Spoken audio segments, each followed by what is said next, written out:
Hello, how you guys doing? I hope everybody's doing great at home. So welcome to Afaan Oromoo Academy. Baga nagaan gara channel Afaan Oromoo Academy ti nagaan dhuftan warroottan channel kanaaf haaraa teetan please channel kana subscribe, like, share gochuun hiriyoota keessan nuuf dhaqqabsiisa. Akkasumas immoo warroottan channel kanaaf maatii teetan video kana like gochuun eegala. Hanga xumura video kanaatti nu wajjin tura. Okay, arra wal wajjin kan laallu chemistry grade 9 chapter or unit 1 chemistry and its importance kan jedhu wal wajjin laallaa jechuudha. Chemistry kutaa sagalii boqonnaa tokko chemistry fi barbaachisummaa isaa kan jedhu wal wajjin kan laallu ta'a jechuudha. So iddoo kanatti akkuma argaa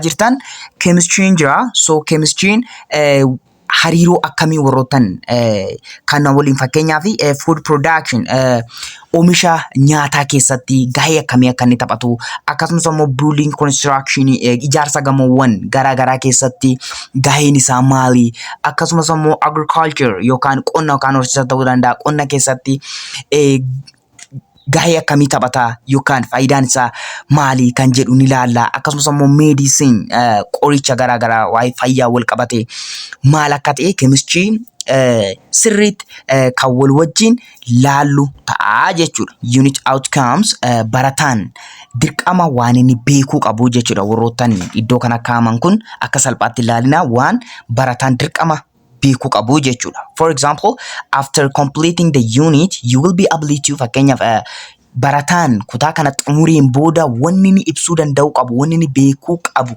wanni danda'uu qabu maalidha? Inni jalqaba define chemistry. Chemistry ibsuu danda'uu qaba. Inni lammataa describe its scope. Akkasumas immoo badhina isaa ibsuu danda'uu qaba. Badhina chemistry. Akkasumas immoo discuss the relationship between chemistry with physics, biology, medicine, geology and other subjects. Akkasumas hariiroo chemistry'n physics, biology, medicine, geology fi gosoota barnootaa biroo waliin qabu beekuu danda'uu qabda. Inni biraa ammoo describe the application of chemistry in the field of agriculture, medicine, food production and building construction. Kama amma gubbaa dubbanne maal jedha?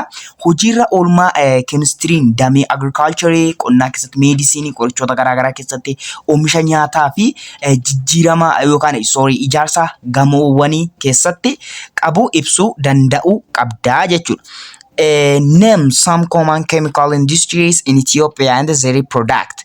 Akkasumas industry keemikaalaa Itoophiyaa keessatti beekamoo ta'an tokkoon isaaniitii fi oomisha isaanii maqaa dhahuu danda'uu qabdaa jechuudha. So isa kana hunda kan wal wajjin laallu ta'a jechuudha. Since chemistry is so fundamental to our world, it plays a role in everyone's lives and touches almost every aspect of our existence in some way. Chemistry'n addunyaa keenyaaf baay'ee bu'uura waan ta'eef jireenya nama hundumaa keessatti gahee kan qabuu fi gama jiraachuu keenya hunda jechuun ni danda'ama. Innis karaa tokkoon kan tuqudha jechuudha. Chemistry is essential for meeting our basic needs. Basic needs such as food, clothing, shelter, healthy energy, clean air, water, and soil. Akkasumas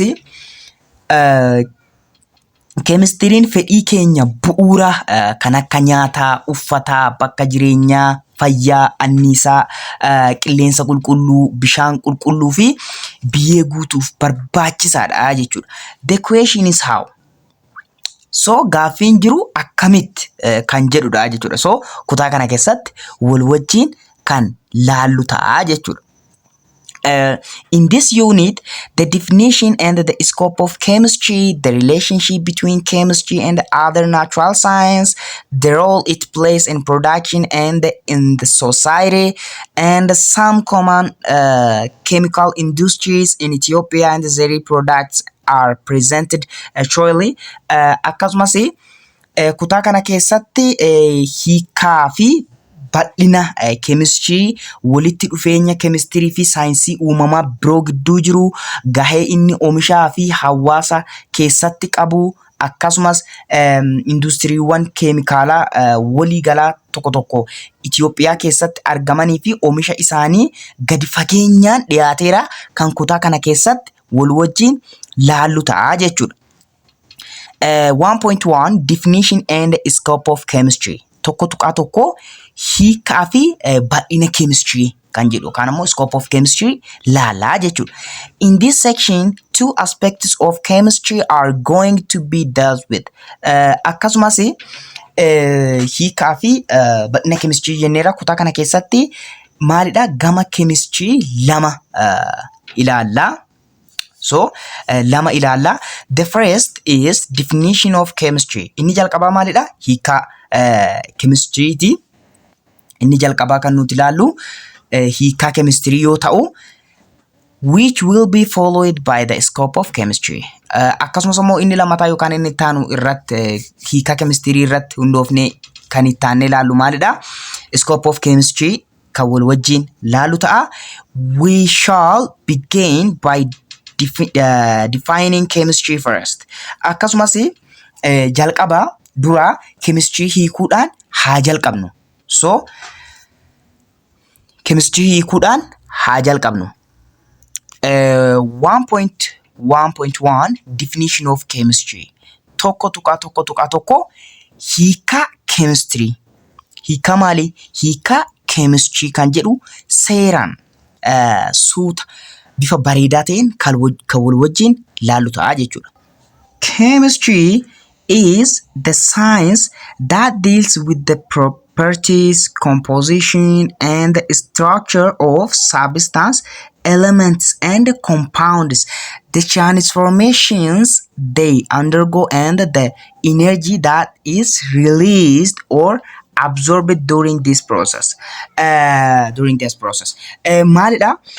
Chemistry'n saayinsii amaloota wal nyaatiinsaa fi caasaa wantoota elementootaa fi kompoundootaa jijjiirama isaan keessa darban akkasumas anniisaa adeemsa kana keessatti gadi lakkifamu yookaan release ta'uu fi yookaan ammoo xuuxamu absorbii ta'u kan ilaallatudha jechuudha. Maaliin chemistry'n? Okay, a substance is a particular kind of matter with uniform properties. Akkasumas substanceeni wanta gosa addaa amaloota wal fakkaataa qabaniiti jechuudha. Fakkeenyaaf example gold, silver, water, soap and table salt. Akkasumas fakkeenyaaf amma warqii akkasumas ammoo silver yookaan meetii, bishaan, saawunaa yookaan ammoo soogidda minjaalaa kan kana fakkaatan fakkeenya fudhachuu ni dandeenya. Matter is a physical substance that which occupies space and possesses rest mass. Akkasumas maateriin wanta fiizikaalaa kan bakka qabatuu fi hedduumina boqonnaa kan qabudha jechuudha. Fakkeenyaaf example book, pencil, television, stool, etc. Fakkeenya fudhachuu dandeenya jechuudha. Kitaaba, pensilii garaagaraa, televiziyoonota garaagaraa fakkeenya fudhachuu ni dandeenya jechuudha. Okay, inni biraa maalidha? Inni biraa propertyidha. The property of a substance is its attribute, quality or characteristic. Akkasumas propertiin substaansii yookaan ammoo amalli substaansii tokko amalli yookiin qulqullinni kaaraakterii isaati. Amala wanta sanaati jechuudha. Fakkeenyaaf wanti hundi namarraa kaasee amala mataa isaa qaba. So amala wanta sanaati jechuudha. So fakkeenyaaf every substance in the universe in which we live has its own properties by which we can distinguish it from other substance. Akkasumas fakkeenyaaf wanti hundi uumama nuti keessa jiraannu keessatti amaloota mataa isaanii kan wantoota biroo irraa adda isaan baasuu dandeenyu qabu jechuudha.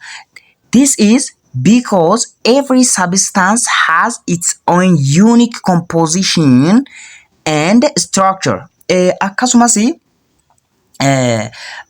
sababbiin isaas wanti hundinuu wal nyaatinsaa fi caasaa addaa mataa isaa waan qabuufi jechuudha. Example fakkeenyaaf water is a substance that has no color, taste and shape. Akkasumas fakkeenyaaf bishaan maaliin qabu? Halluu, dhadhamaa fi boca hin qabu. Kun ammoo maali isaa mul'isa? Amala bishaanichaa mul'isa jechuudha. Kanaafuu amala bishaanii qofaa jechuudha amma kun. Water akkasumas maalidha? Halluu hin qabu, dhadhama hin qabu, sheepii hin qabu. Kun amala wanta tokko, amala wanta sanii kan mul'isudha jenneera. Property jechuu ni dandeenya jechuudha. Inni itti aanu ammoo compositionidha. Composition is the nature of something's ingredient or constituents, how a whole or mixture is made up. Akkasumas qabiyyeen yookaan compositioniin uumama wantootni yookiin qaamoleen wanta tokko akkamitti qabiyyeen compositionii uumama wantootaa yookiin qaamolee wanta tokkooti. Akkamitti guutummaan yookiin ammoo makaan akka uumamu kan laallatudha, kan ilaaludha jechuudha. Fakkeenyaaf mixture jechuun makaa wanta lamaati, wanta lamatu walitti dhufe yoo makaa mixture jenna. So waa'ee compositionii kana kan laaludha. Fakkeenyaaf example table salt is chemically composed of the elements sodium and chlorine. Fakkeenyaaf soogiddi minjaalaa keemikaalota fakkeenyaaf elementoota soodiyemii fi kiloorinii irraa ijaaraman. The stainless steel spoons are solid solution alloy or chromium, carbon and other elements. Akkasumas ammoo stainless steel spoons kan jennu kuni solid solution alloy irraa fakkeenyaaf chromium akkasumas ammoo carbonii fi elementoota biroo irraa kan ijaaramedha jechuudha. Stainless steel spoons kan jennu kun. Okay, inni biraa maalidha? Inni biraa the arrangement and relationships between the parts or elements of something complex is known as its structure.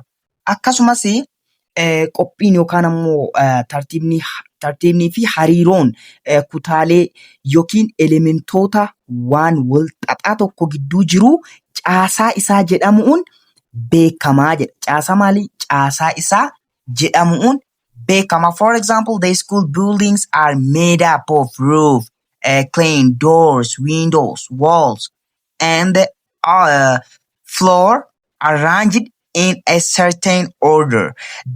Kanaafuu fakkeenyaaf gamoowwan yookaan ammoo mana barumsaa tokko warroottan fakkeenyaaf iddoo kana jiran kanneen akka roof, door, fuddaa, window,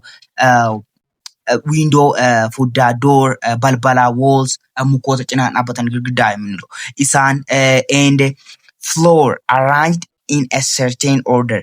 Isaanirraa kan maal ta'edha? Kan ijaaramedha jedha. Warroottan kanarraa kan ijaaramedha. The arrangement of each of these parts are known as the structure of the school buildings. Kanaafuu akkasumas maal jedha? Qophiin tokkoon kutaalee kana caasaa gamoo mana barumsichaa jedhamuun beekamuu jechuudha. Maal fa'a? Warroottan ammas ni jedhe kanneen akka roof, clean doors, windows, walls and floor arranged in a certain order. Warroottan tartiiba isaanii eeggatanii lafarratti ijaaramaniiru kuni maal jedhamu?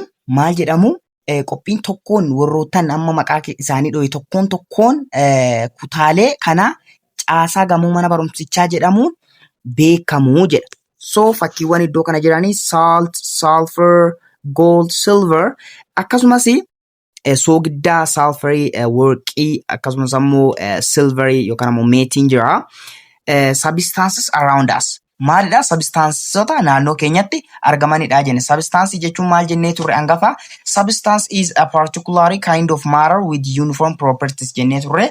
Substanceen wanta gosa addaa amaloota wal fakkaataa qabanidha jennee fakkeenya isaaniitti tuqnee turre. Isa kana nuuf agarsiisuu fakkicha iddoo kana kaa'aniirani 1.1 fi gariin isaa. So kana fakkaata. Inni biraa every substance in our environment is continuously changing from time to time due to both external and internal forces. Akkasumas wanti naannoo keenya keessa jiru hundi humna alaa fi keessoo irraa kan ka'e yeroodhaa gara yerootti jijjiirama itti fufinsaan mul'isaa jiru. Due to this change, it transforms from into the other. Akkasumas jijjiirama kanaan wanti tokko irraa gara wanta biraatti jijjiiramaa jira. So the transformation of a substance is a marked change in form, nature or appearance. So maal jedha jijjiiramni wanta tokko jijjiirama bifaa ta'uu danda'a uumamaan. Akkasumas ammoo yookaan bifa irratti mul'achuu danda'a jechuudha jijjiiramni wanta tokko. These transformations are accompanied by energy changes. Kanaafuu maalidha? Jijjiiramni kuni jijjiirama anniisaa dabarsudha jechuudha. Jijjiirama anniisaa dabarsudha.